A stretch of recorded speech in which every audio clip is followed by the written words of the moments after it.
Hi everyone. It's a late go live for today. Hold on. Let's just play something at least to wait for a viewer. O, diba? Hello. Good evening. And we are live. Anyway, so good morning, good afternoon, good evening all over the world and wherever you are right now. Here again for my 90 Day Success Challenge, and today is our day 22. Wow, I have my fans with me. Thank you for my 3 million viewers who came to see my live for tonight. O, diba? Aba, talaga naman, ha? So, anyways, hi everyone. It's a late evening. Time check muna tayo. Today is already 9:10 p.m. in the evening here in Antioch, California. So, yes. O, diba? 4 million. Jeez. So, this is our day 22, 90 Day Success Challenge. And it's all about small wins. Valuing small wins, o di ba? So, iniisip ko ngayon, ano kaya ang i-share ko? I was thinking, what will I share for today regarding small wins? We know that small wins is, valuable naman sa kahit na kanino and to everyone, especially. Hi, Joey! Hi! Siguro morning nyo dyan in New Zealand. Hello, regards to Melons.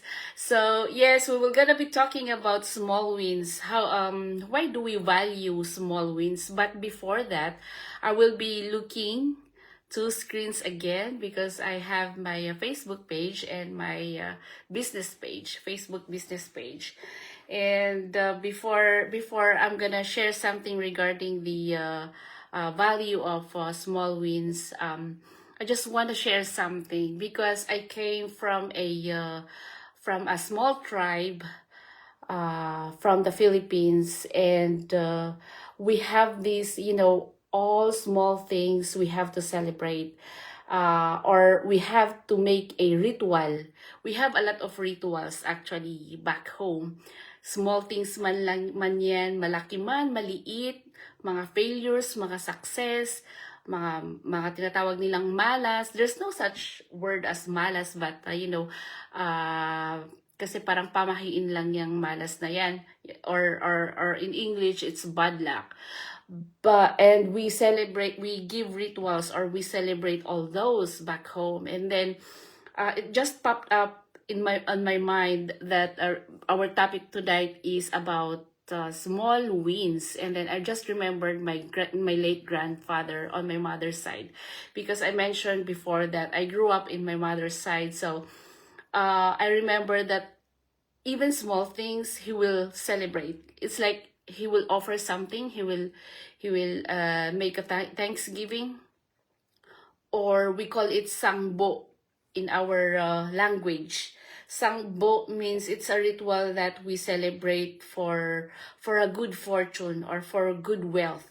Kumbaga, parang kapag ginagawa yon, kapag may mga may mga magandang nangyari, like only anong tawag doon, yung parang pag nakapasa ka, pag grade 1 mo pa lang, tapos mag-grade 2 ka na, end of the year, mag-grade 2 ka. Dahil nakapasa ka, he will make it a point to celebrate that,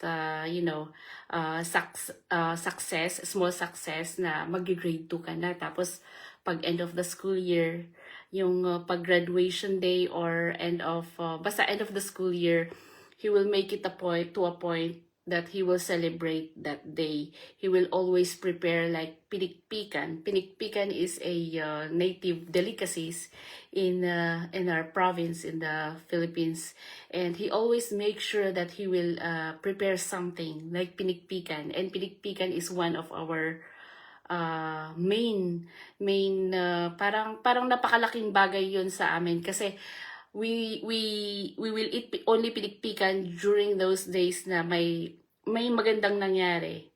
Yan. Or kapag may ino-offer na or parang Thanksgiving kumbaga. So, yun yung naalala ko sa lolo ko noon na he will make a small celebration on each success or small wins kumbaga, or or celebration.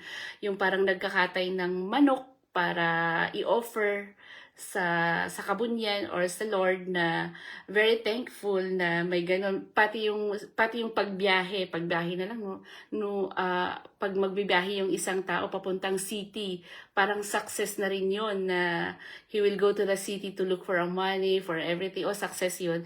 He will still celebrate it. He will make it anong tawag doon? Parang talagang tinitingnan niya na isi-celebrate niya yun, ag-party ti manok. Kasdeti kasta na nga kanayon. So, yun yung lagi kong naalala sa kanya dahil growing up with him, parang ano ko na rin yun, na parang small man, maliit man, malaki man ang nangyari sa'yo, you have to celebrate. Even if there's a failure, you still have to celebrate because you were able to make it. Meron yung one point na fail ako sa isang exam ko. But he made sure na nagparty, so natipilikpikan, because he's still happy that I was able to make it to the exam center. He make it to a point that I made it. I still made it. I still finished the exam even if without passing it. That's how I appreciated my grandfather when he's still here. And parang doon din na parang nagiging positive din yung mindset ko dahil ganun yung ginawa niya, ganun yung upbringing niya sa amin, na lahat ng mga bagay he has to celebrate, small man yan or malaki. Hindi man yan successful, talagang sineselebrate pa rin niya dahil ang rason niya, he's still happy that you were able to make it. He's still happy that you were able to stand up for that failure na nangyari sa iyo. Ganun ang upbringing niya sa amin, kaya I still make it to a point na positive lahat kahit na may hindi nag-success or nag-succeed na plano or hindi natuloy yung gusto mong mangyari, still make it as a celebration, o di ba? Kaya kahit na pati yung pagpasa ng quiz, di ba? Tuwang-tuwa ka. So, yung baon mo, ibibili mo ititreat mo yung sa kaibigan mo, bibili mo ng candy, bibigay mo sa mga kaibigan mo. Yun yung mga nakakatuwa na mga maliliit na bagay lang, pero you're still celebrating it.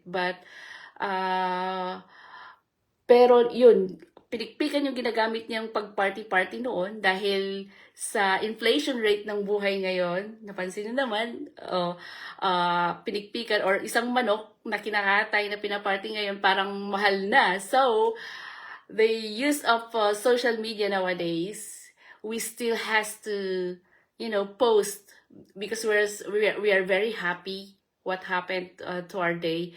We post what we want to celebrate, like yung mga birthdays, like yung mga pumasa sa exam, like yung pumasa sa driving, kahit na yung pumasa sa kahit na anong bagay man yan or may bagong trabaho, di ba? Pinopost natin yung mga yan sa ngayon kasi we want to celebrate that we are happy what happened to our days, because we want to build momentum, kumbaga, para magtuloy-tuloy ang success ng buhay natin. And we do those things because we want to boost motivation. We want to motivate ourselves to continue on what we are doing, and we create a positive feedback, 'di ba?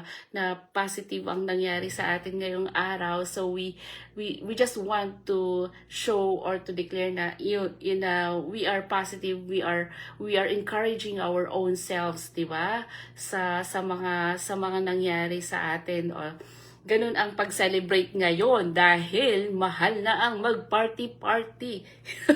Hindi tulad noon na our grandparents usually have this tradition that they will make it sure they will make it to a point that they will celebrate the success of their grandchildren. Pero ngayon, parang mahirap na, sa hirap ng buhay, ganun na lang, mag-post na lang, and then we will just greet everyone. We will just encourage or motivate everyone to keep on going on what they had succeed, di ba?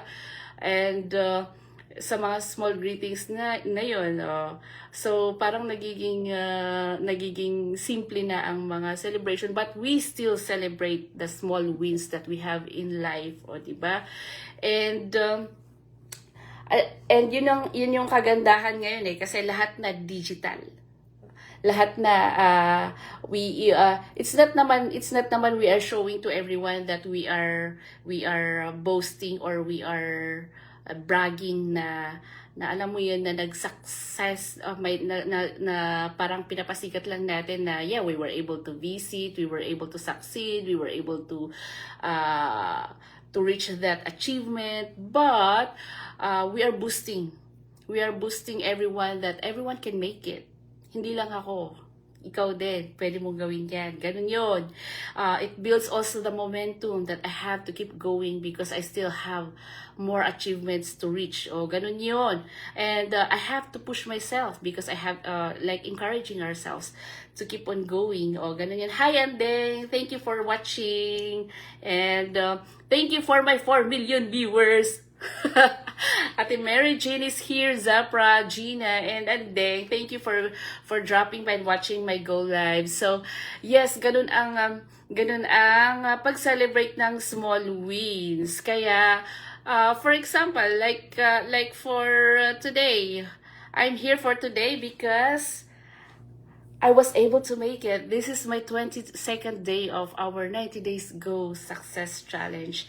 And I'm very, very proud to myself and top on myself that I'm nagiging makapal na ang aking pagmumukha sa pagharap sa camera and getting there to be comfortable. I'm not yet that comfortable.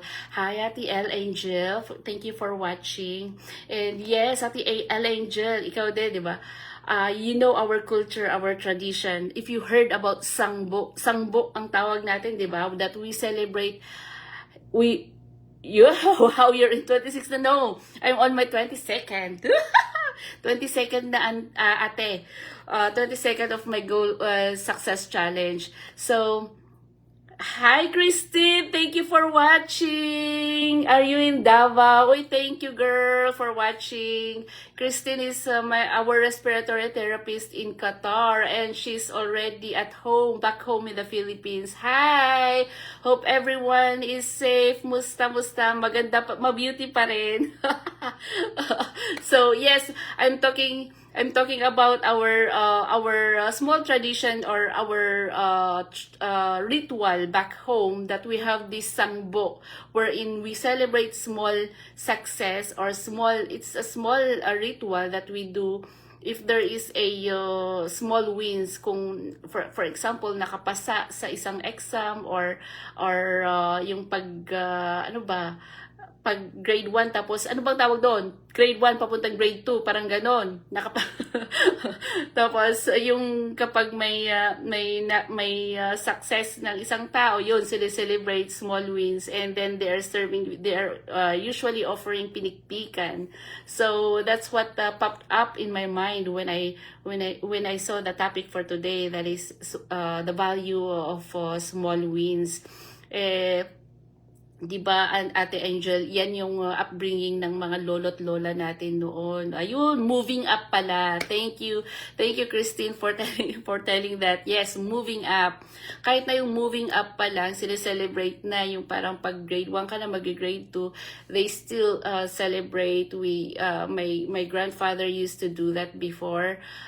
Pero sa ngayon nga, sa hirap ng buhay, there's no more party or no more parang big celebration or labas na lang, kain na lang sa labas, or right now it's all digital. We only celebrate it through digital. We greet everyone through digital, through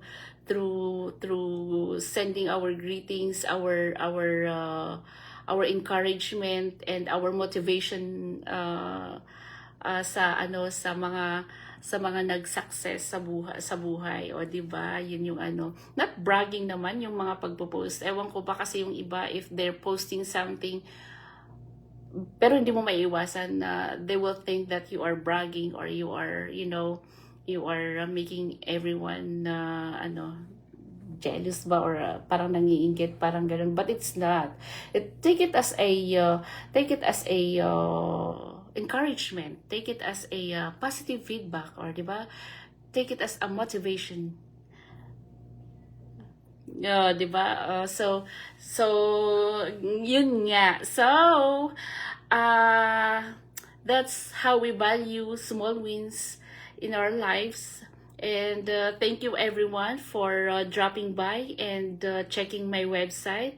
And just to inform everyone that this is my 22nd of 90 days success challenge, and to inform everyone, that I have these 90 days because I want to have a personal growth, professional growth, and to have, or to nurture a habit.